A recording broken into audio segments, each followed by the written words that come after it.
Hello, welcome back to my knitting and general crafts channel. My name is Tanis. If you've joined me before, thank you very much for coming back. I'm a maker who lives in the south coast of the UK, well, towards the south coast of the UK, about 15-minute drive away from Southsea, Portsmouth, that kind of way. So this has been my first opportunity to just gonna adjust that a little bit, that's better, to spend some time with you for a few weeks now. Nothing particular, no particular great reason for for not recording, other than the weather's been a bit rubbish and so the light's been a bit rubbish too. Back up in the spare room today, which is also kind of my work room, which looks a bit scruffy at the moment. Sorry about that, but let's try and ignore that and just get on with things, shall we? Now then, I also own, as I always say, the Etsy shop Gympoodle, which is gympoodle.etsy.com, but this channel is not about selling you stuff, but I will show you the odd thing that I make, just because it's part of me, it's part of who I am. So this is very quick because I'm not going to show you all the colours. I make quite a lot of 1940s style hair nets called snoods, not the thing that goes around your neck, that's a cowl, and I get ridiculously bothered about the misuse of the word, but we'll move on. So I'm always making black snoods. You wear them on the back of your head, and it encloses all your hair, and it means you can do kind of vintagey things with the front, like victory rolls, or you can do a bit of a bouffant thing, which is I tend to do like two bouffants here that look a bit like cat ears, and then you wear this on the back.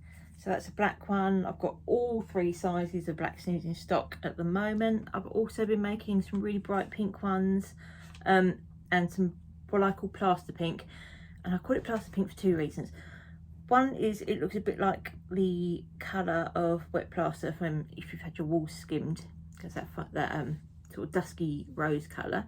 But also it really makes me think of those fabric plasters you used to get in the 70s and the 80s, that were supposed to be flesh coloured, but they were, I mean, if your skin, it's a pretty colour to wear for an accessory, but if your skin was that colour, I mean, you're beyond needing a plaster, you really need A&E. It's not far off that pink. I mean, no one's that colour, are they? We'd hope. It's a bit, mind you, I suppose that is a little bit sunburnedy, isn't it? Anyway, so that, oh, and this one, but I want to show you this one because this one's so pretty, and I'm in the middle of making it. This one is like it's a variegated yarn, and it's really fine. It's a bit finer, quite a bit finer than a 4-ply, more like a lace weight, and it's sort of pinks and purples. I really love that one. Apologies, by the way, if you can hear sort of like grumbly rumbly noise in the background. Hopefully you can't. That's the mister. He's on his Zwift because it's too rubbish to go out. Right then, I haven't made any project bags this week. Other things got in the way. I have been doing a fair bit of knitting. Oh, I've left my Strictly socks in the other room. I'll pop a picture in of them. Oh, that's what I'll do. I won't bother going and getting them. And I've worn them, so maybe not, they're not looking the best. But I did the Rose City rollers, like rolled hem, and oh no, maybe I mentioned these before. I think I might have mentioned these last time because people commented. Yes, I don't need to show you those.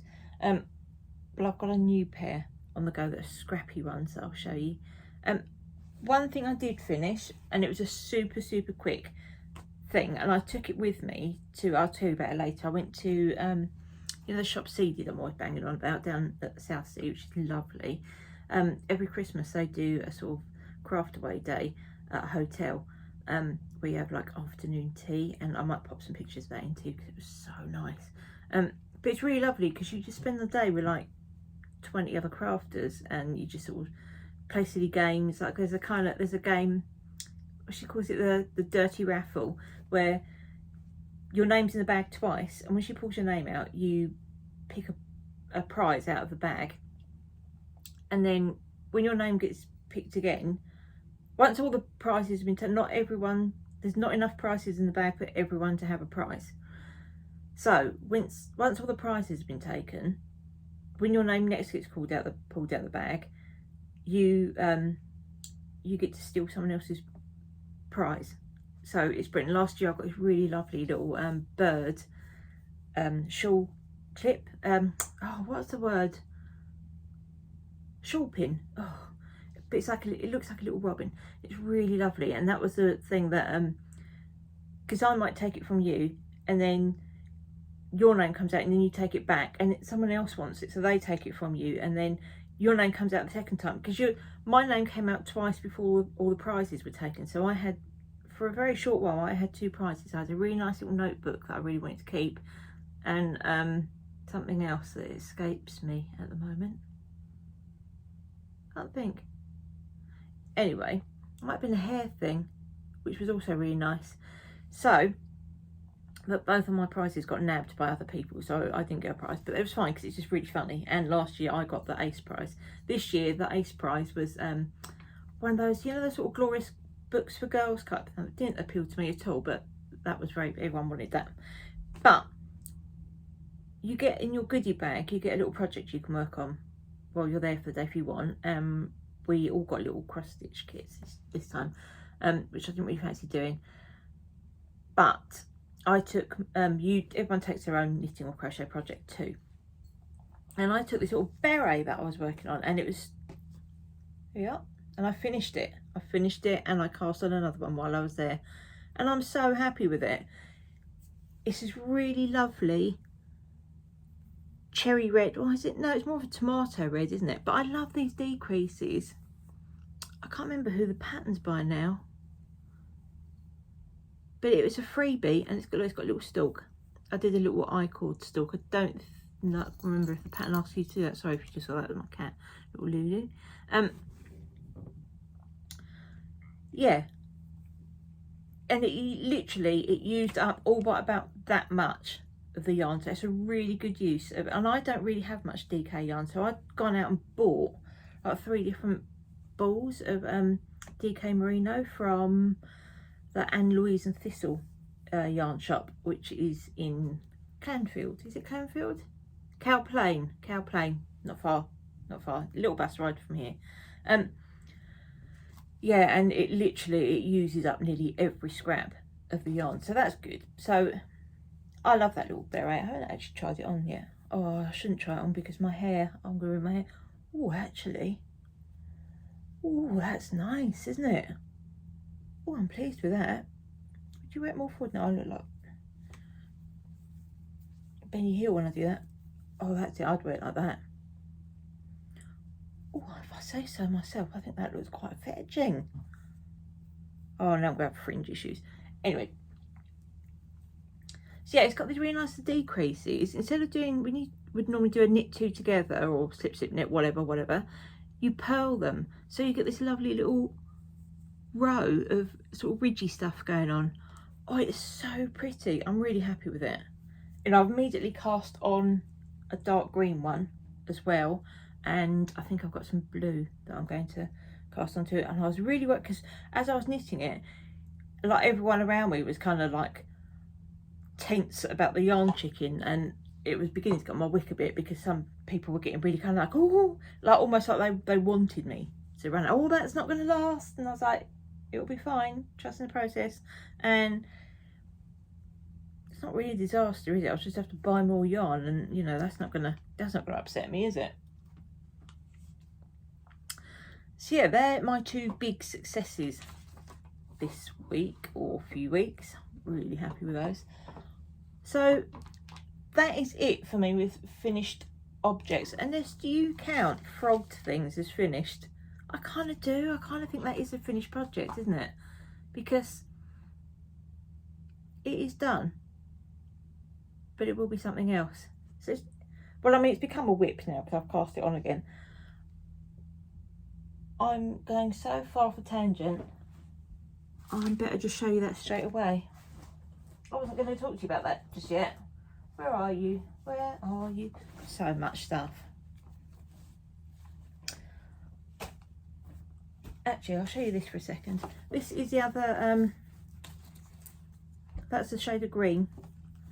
Not much to show you, just doing the rib. And I've also got this lovely blue.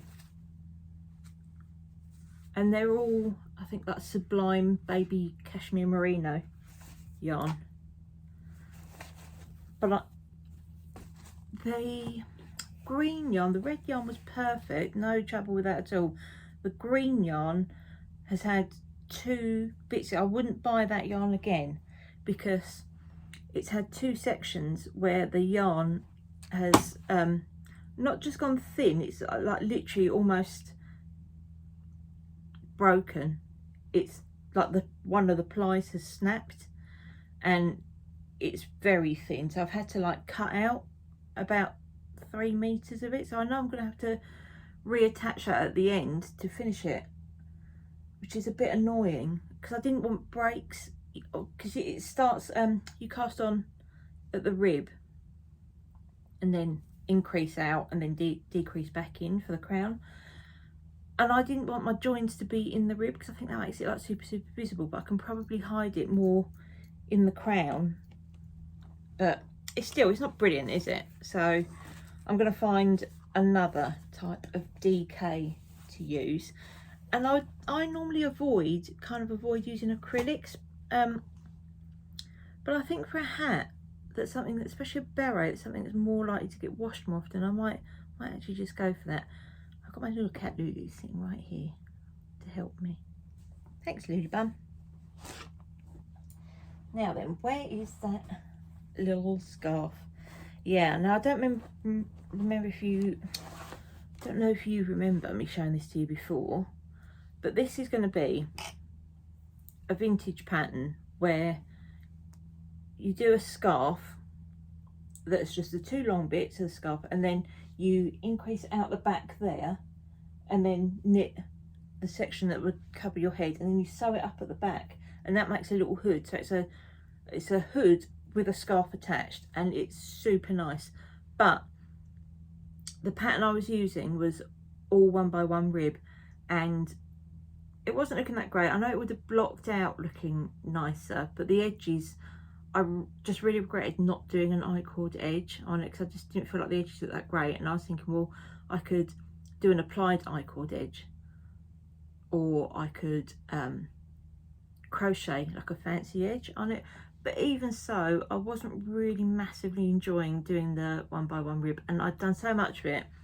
I'd done one side, one sort of lappet bit, and I'd done nearly 1/2 of the head of the hood, the head, and I just got really fed up with it, and I was just thinking about it, and then I just thought, oh, sod it, and bit the bullet, and I just frogged it. So now I've started again, and I'm doing just garter stitch, and I am doing an I-cord edge, but I've done so little of it you can't really see very much. See, and I'm toying. There's a little stitch mark here because there's a stitch pattern I'm doing that I'm not convinced is working.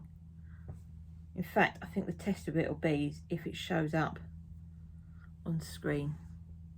Can you see that? No, you can't really, can you? Well, it's just a little plain and pearl stitch pattern that will look like a chain, and it's really nice. So I might carry on with that because it just makes it a bit more interesting than just doing straight garter stitch for 72 inches or however long. I think it was going to be something like that. Are you right, Lou? Go on then. Lou, I don't think everyone wants to see your bum. Honestly. Girl, she takes after her mother. So, yeah, I frogged that and I've restarted it, but I'm still not massively sure about it because also that's 4-ply, and I feel like I could do that in DK. I could do that justice better in DK. So, and I think it'd be nice maybe if I'd done it in 4-ply, holding it with mohair, but then the stitch pattern would have been completely lost. So I still don't really know what to do about that. I might carry on with it, and then if I make another one, try doing that one in DK and see how I feel about it. But it's all right. Oh, I do have to go downstairs and get something. Oh, I've got something really important downstairs. What an absolute dipstick. I'll show you what else I've got for now. Still making good progress with the temperature scarf, which lives in this giant duffel bag, and thank goodness we're in the last month because it's filled up this bag completely. Wait till you see this, it's absolutely giant. You're right, Lulabum. She gets a bit fed up when I'm not concentrating on her. That's it all rolled up.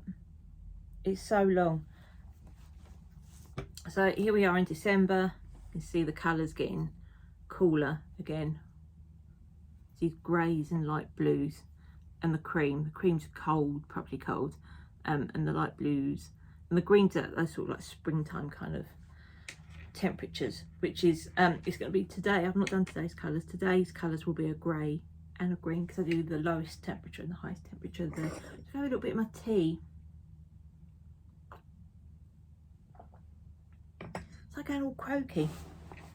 So I don't really talk to people very often because I work from home and yada yada. I've been to work before. This is the most I talk to people, which I'm fine with. I'm happier with my own company, really. I used to go out a lot when I was younger. I used to go out a lot and I'd be always doing things.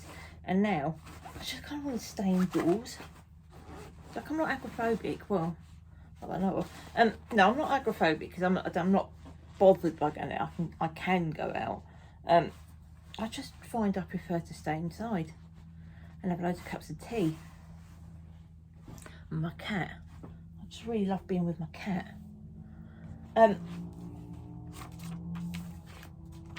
Even if she does show you a bumhole. Now, this I've definitely shown you before. A little bit of progress on my embroidery. Sorry about the wibbly wobbliness of it. It's in the hoop badly. But that will all sort itself out when it's tensioned properly and what have you. So this is my little thread painting mouse.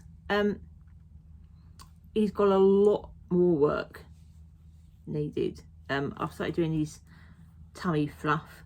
I'm going to put in more grey through here. I'm also going to make him look a bit more furry, and his ears need more furry, his face needs more definition, so his eyes. He's going to sit on a little branch that I've got to draw. I might paint it. I'm considering painting the little branch for him to sit on, and some berries. I'm considering beading the berries. This was going to end up in my Etsy shop, so I just bashed the table with my elbow. This was going to end up in my Etsy shop, but happily my my niece saw it on Insta and absolutely fell in love with it, so now I'm making it for her. So she said she wants to buy it when it's done, but obviously she's quite young. I'm not going to charge her going rate for that, am I? So I might charge her a little something because she lives a little bit away from me. I might charge her something for postage and just for the thing that you have to pay money for something to value it. Do you know what I mean? That's why rescue centres always make you pay for when you rehome a pet. It's because you treat them better if you've actually handed over money for them, which is hideous, but apparently pretty true. So she's going to rescue my mouse. She's got to pay.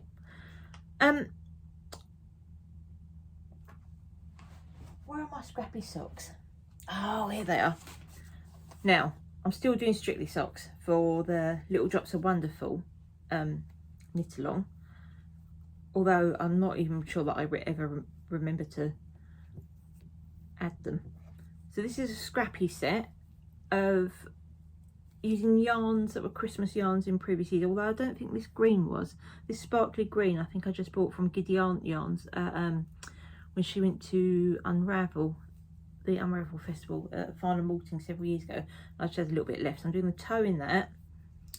The multicoloured stripes are a West Yorkshire Spinners Christmas yarn from a few years ago, with West Yorkshire Spinners just plain creamy white, which is their colourway Milk. The heel is, let me take it out.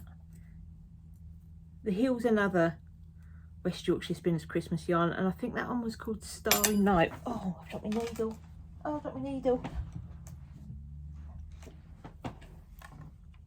That was called Starry Night. That's one of my favourite Christmas yarns they've done. It's lovely, isn't it? Anyway, that's that done. And I'm going to do these. I was going to do another pair of roll top socks, but I don't think I will. I think I'm actually going to knit these to be sort of longer length, sort of like more I don't really wear like longer socks, probably about, you know, the leg about that long tops, with a little wrap cuff, little ribbed cuff. Yeah, that's just the first one. And because I didn't have enough green to do the heels and the cuffs with, but I've got quite a bit of this Starry Night left. That's quite a big old dollop of it.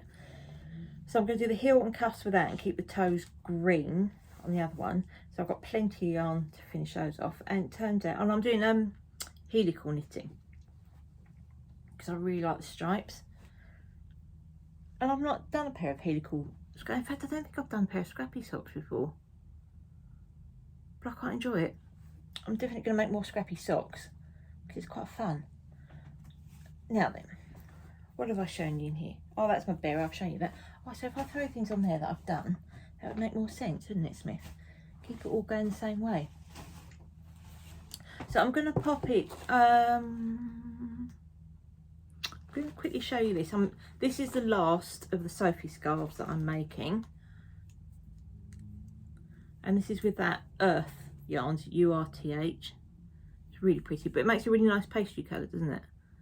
So they, you know, so that when you roll them up and they look like little croissants.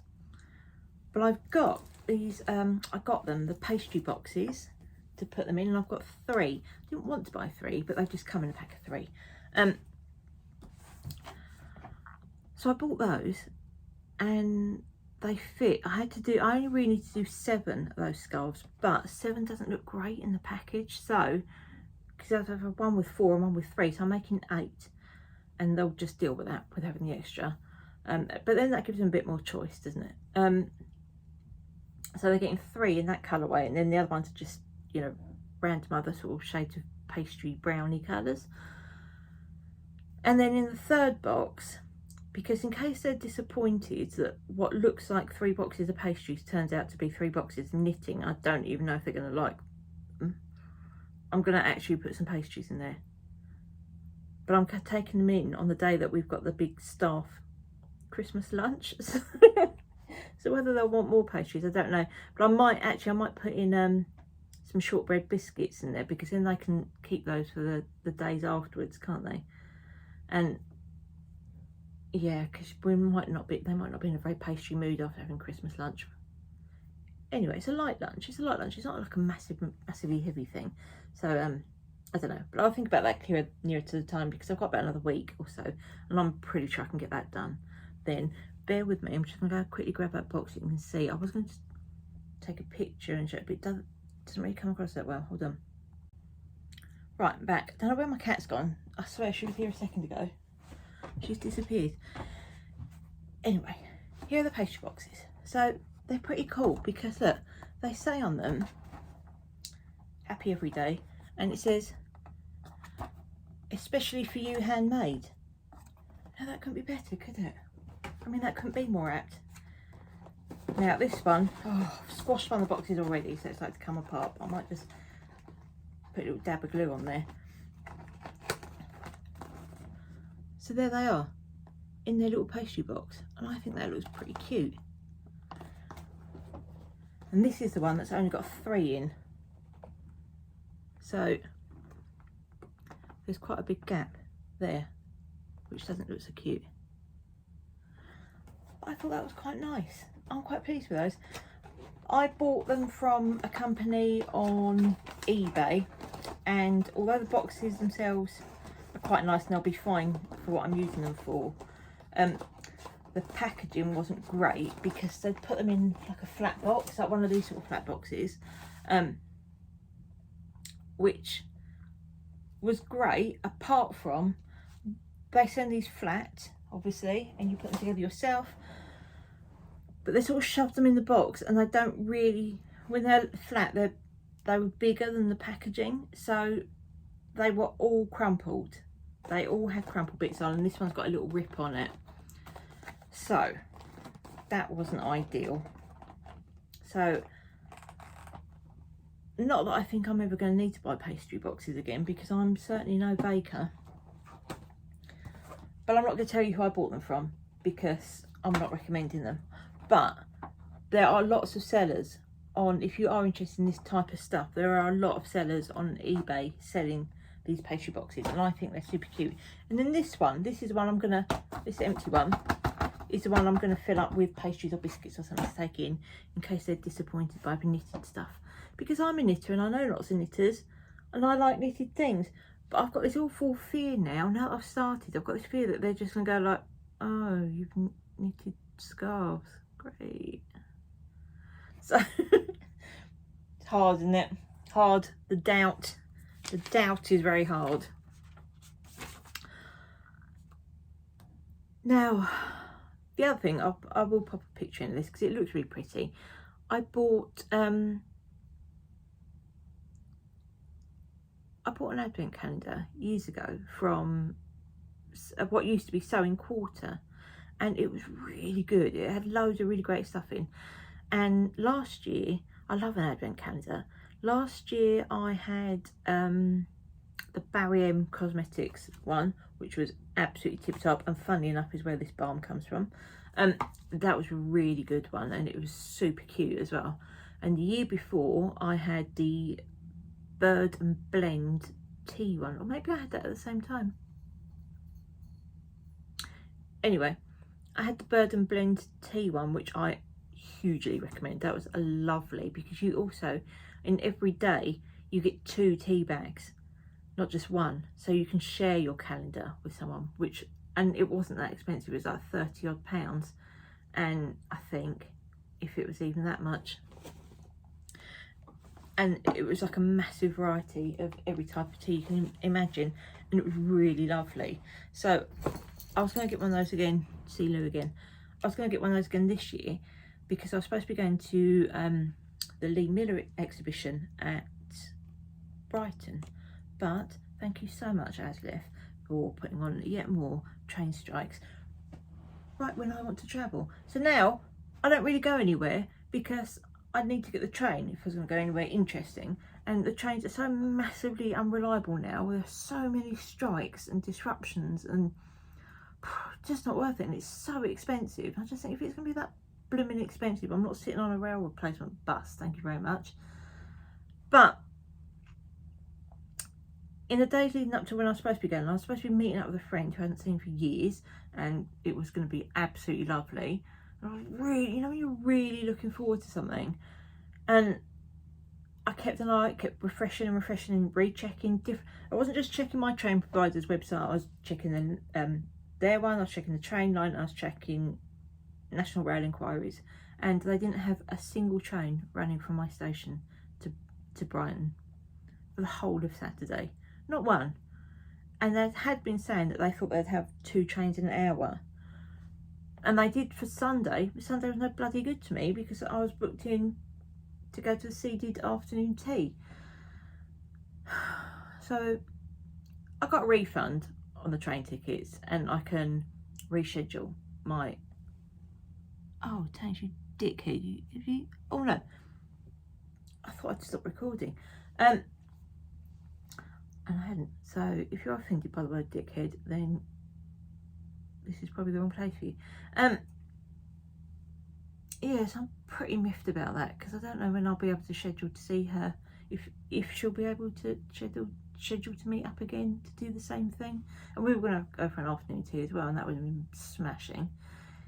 Anyway, the afternoon tea I had the next day, I mean, that would have been 2 afternoon teas in a row, wouldn't it? So that would have been quite a that would have been quite a heavy sugar load.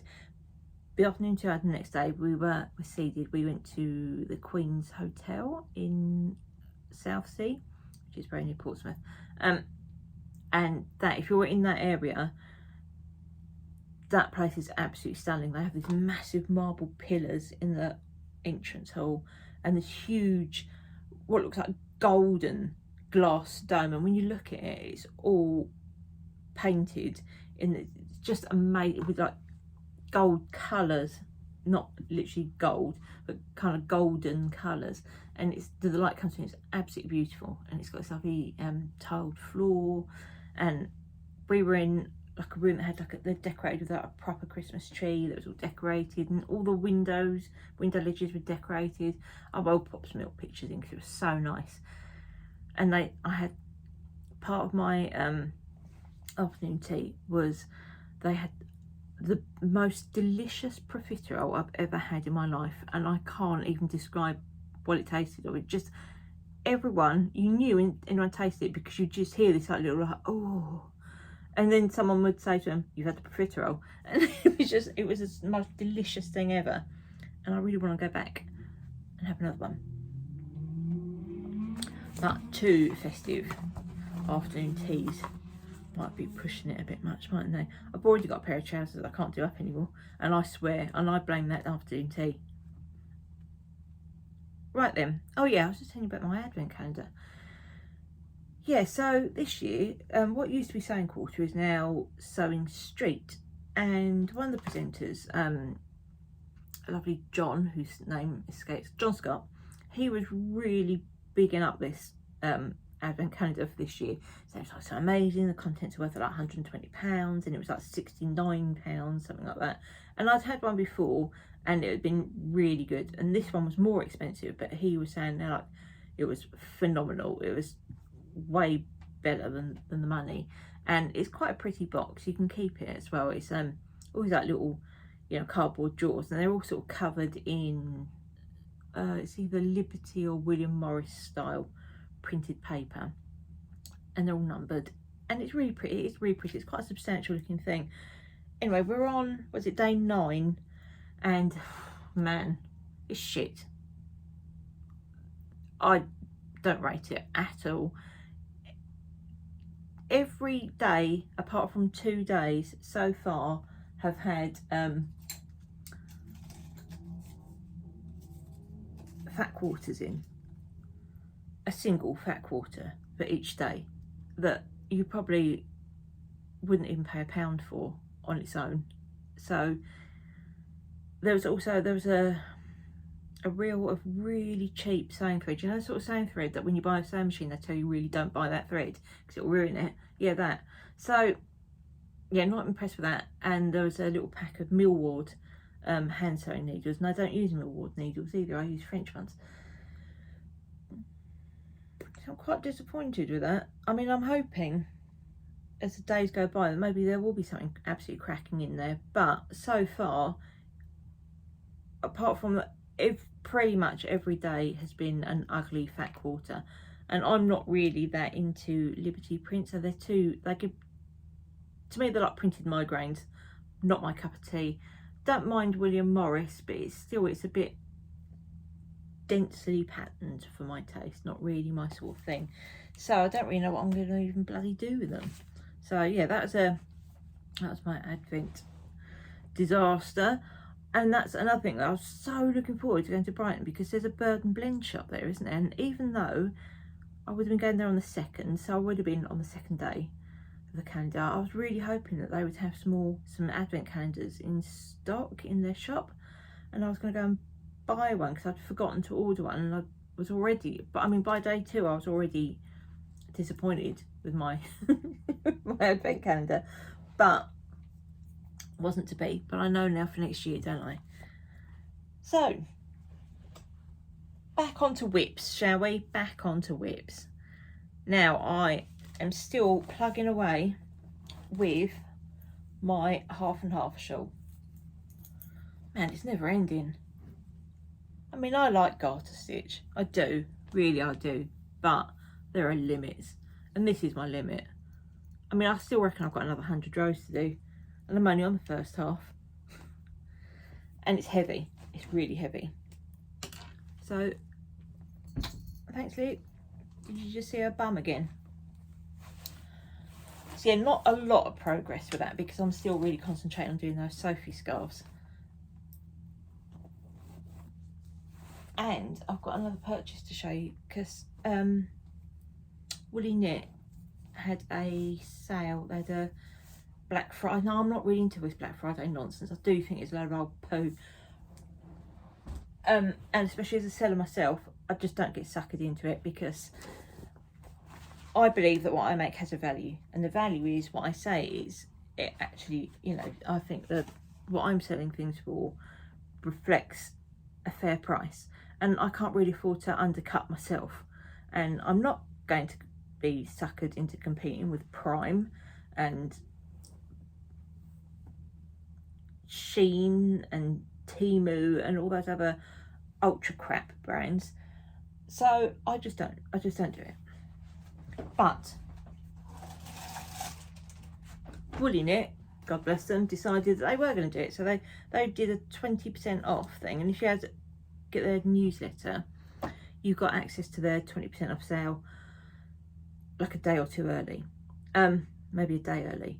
But I mean, they quite regularly do these sort of sales, so I don't know. Anyway, so it's just sort of factored into their business plan, I suppose. But I'm going to make a jumper for the Mister. I'll put a picture in a bit. But which is DK, but this is 100% pure new wool in the colour chestnut, and it's got this really nice sort of slightly hairiness to it. So I got 3 cones because I need 500 grams, and I bought, I think I massively overbought. I bought 3 cones, 3 500-gram cones of 4-ply, which obviously I'm going to hold double, but I still think I'm going to have like way more yarn than I actually need to make the jumper. But it's so nice, I don't really care. Could make even something for myself after. So that's my big purchase. And then other than that, it's really still working on my fisherman's rib bag that I'm knitting. There's a terrible join there, but don't worry, that will be lost.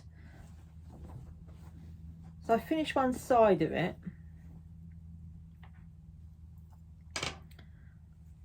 which doesn't look all that great, does it? There's another. Oh no, I've pulled it. Oh, what? Oh, my life just gets better and better. Oh, what have I done there? Well, I'll sort that out. So that is the top of the bag, and I will sort out where I've done that massive pull there. And then there's a bottom strip that you do, and then these get folded in to be the sides, and then you fold that over this top bit, sticky outy bit, gets folded over the handle, and it gets gathered in a bit, so you get more of a sort of Gladstone bag kind of effect. Anyway, I really like it, but it's also sparked an idea for something else, another type of bag I might make, if that works out okay, and I think it will. My only thing is the bag frame, the metal bag frame. I need to make this. No one seems to be making them. No one seems to be making a 9-inch metal bag frame, like, you know, the clasp type, with a handle over the top, in that sort of vintage style. So I don't know, I can either cannibalise one from a bag, like if I can find like a really decrepit bag in a charity shop, I could maybe rescue one from there, or I might just adapt and use a different type of handle for it, which might end up being the easiest thing, funny enough. Might be the easiest thing just to design my own handle rather than try and find one and make it work. Never know, never know.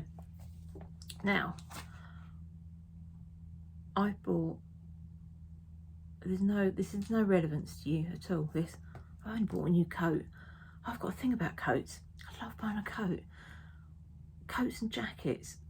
Like, I used to be mad for shoes, and now I seem to be all about coats. It's this massive, big, single-breasted, thick wool coat.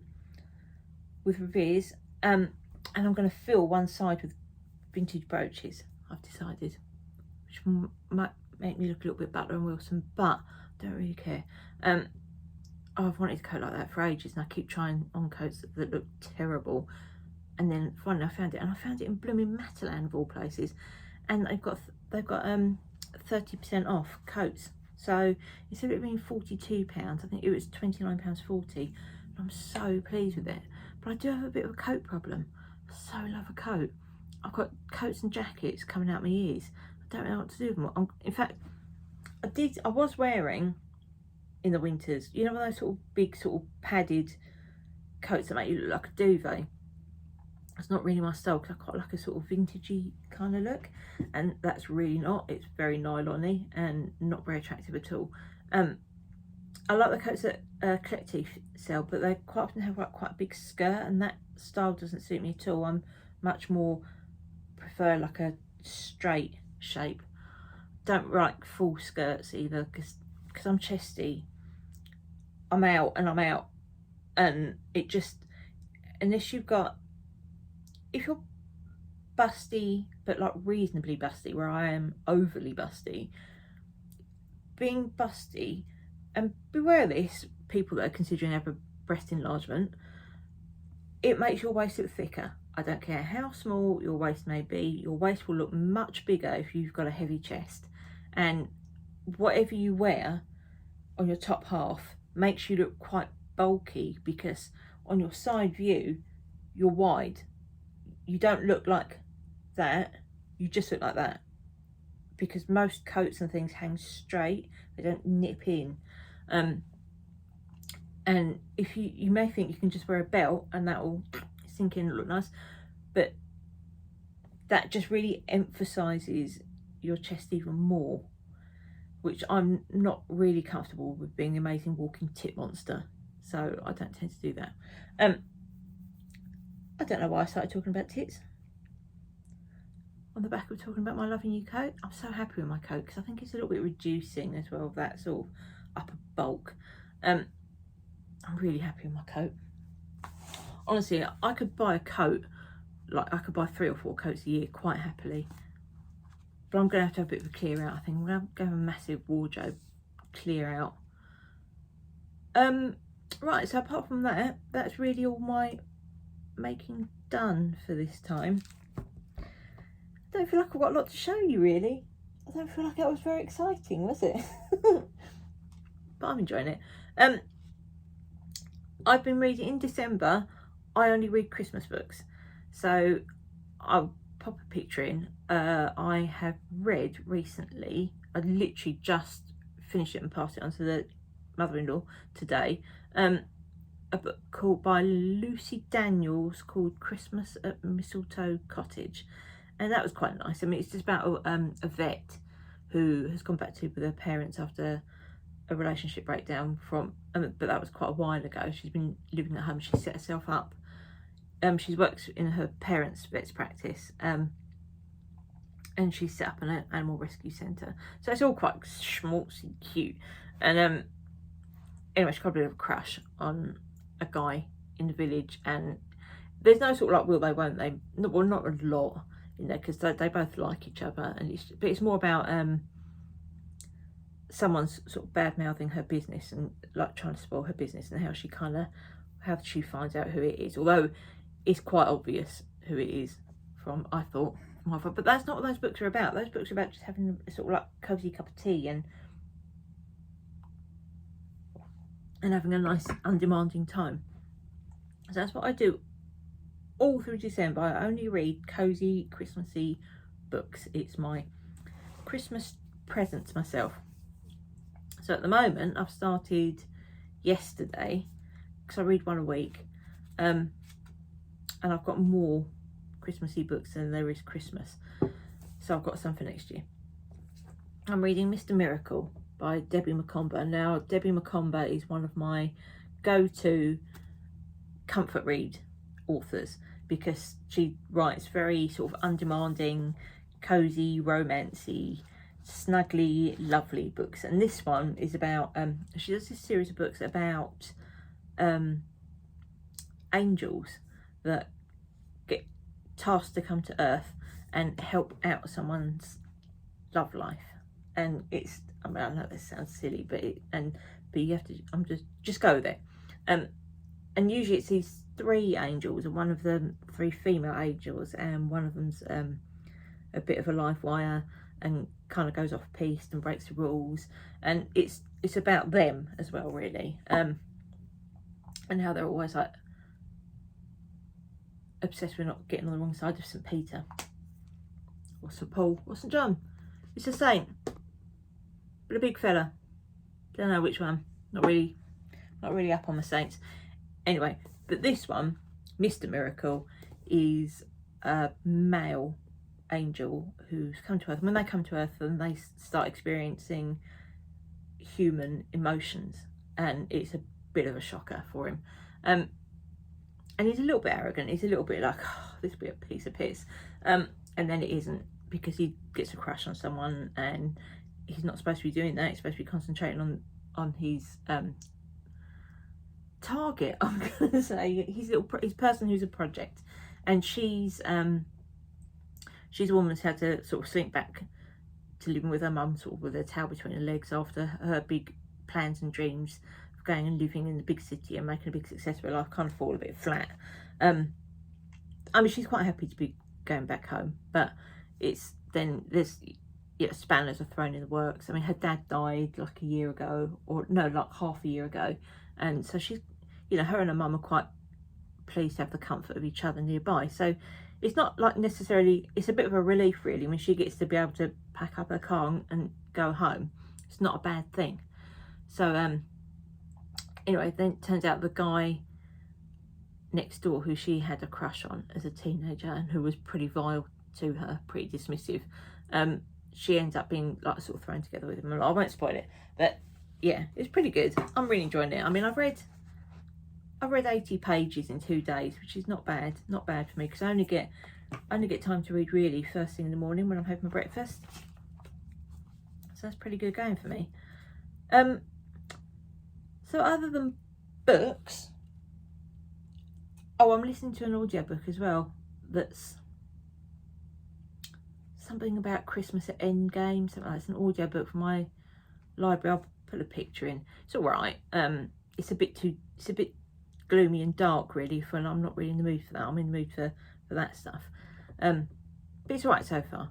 And I missed the chat for my library book group.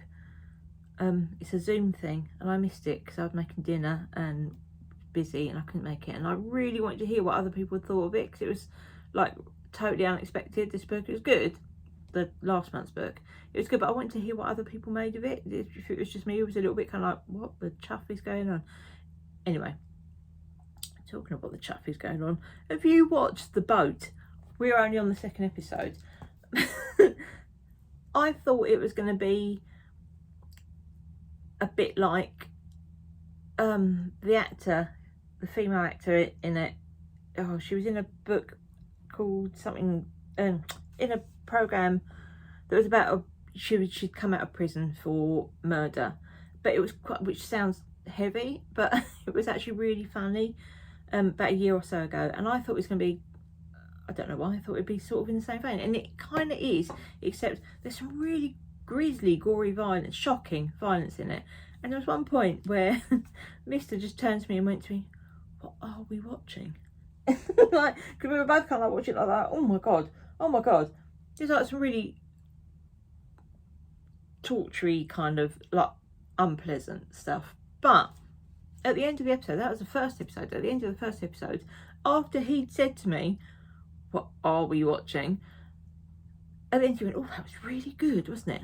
And we did enjoy it. We did really enjoy it. I can't look when she has an industrial accident. I mean, they show that she has this industrial accident at work where her fingers get crushed in a metal press. Whew. And that was enough for me before the bad guys turned up. So yeah, we're still really enjoying that. Obviously still rooting for Ellie in Strictly. Ellie, my favourites are Ellie and Bobby. I mean, you can't look at Bobby without smiling, and Ellie's just really good. And I love Annabelle as well. not really getting Leighton. I mean, I really like Nigel as well. I don't really feel it with Leighton. He just seems quite, I don't know. To me, he comes across as arrogant and just so full of himself that he's grating on me a bit. But I really love the whole street, and I can't believe it's going to be the final next week, and it's going to be all over, and then we've only got the Christmas special to go, and then that's it for Sparkly Dancing. I can't understand why they don't just bring back Come Dancing, because that wouldn't everyone just love to see that now? I mean, surely everyone's so strictlyfied that Come Dancing, there must be a market for Come Dancing, but we do get, when Strictly finishes, we get the Masked Singer back, which I also love. It's so silly, I love it. So yeah, I'm really looking forward to that, and it's Strictly tonight, so I'm pretty chuffed about that. And I've got a booktuber to recommend. Normally I recommend like a craft podcast that I've been enjoying. This time I'm going to recommend Nikel's Nook, and she's quite new to YouTube, but she is phenomenally successful already. She's got something like 14,000 subscribers within days, but she's really personable, really nice young woman, reads interesting books. She reads both books that I would read and books that I'd not heard of, so yeah, and she's just likeable, and what more can you ask for, really? Just a likeable person.